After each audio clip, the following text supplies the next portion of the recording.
Hi guys!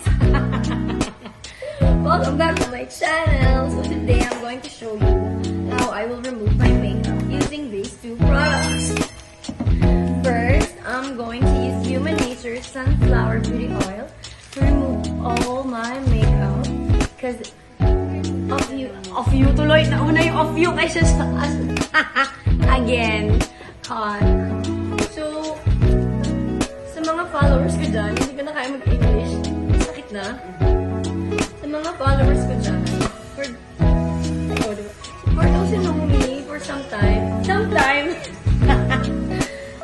for so long, yes.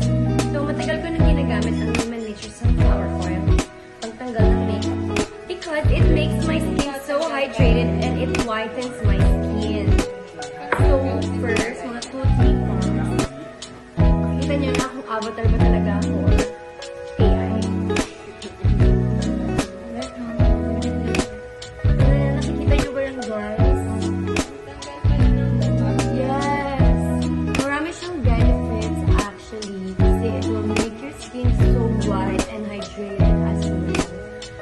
Oh, laban matter, diba? Yan. Yan. Self-massage. 1 to 3 minutes. Like that. Upwards to prevent wrinkles.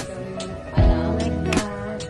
And then, I'm just gonna wipe it with a normal wipe.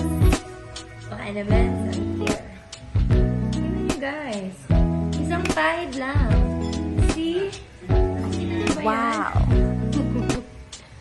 Ayan siya. Ito talaga pagtanggal ko ng makeup nung wala na akong budget. Kasi dati, ginagamit ko yung yung Bior from Japan.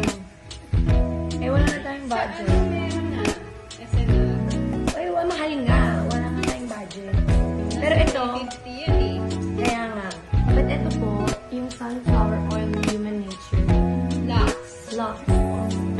It will make your skin so bright. Like a diamond in the sky. Shine bright like a diamond. Ang haba na pala ng vlog. Natatanggal ako ng makeup. Ayan. Actually, natatanggal niya talaga kahit yung mga eyeliner. Partida, wala pa tayo sa lamin, guys. Galing natin sa part na ito. Ayan na. Nakikita niyo naman yung tunay kong itsura. Tunay. Pak! Ganda. Ayan, guys. Maraming benefits. Diba? Fresh.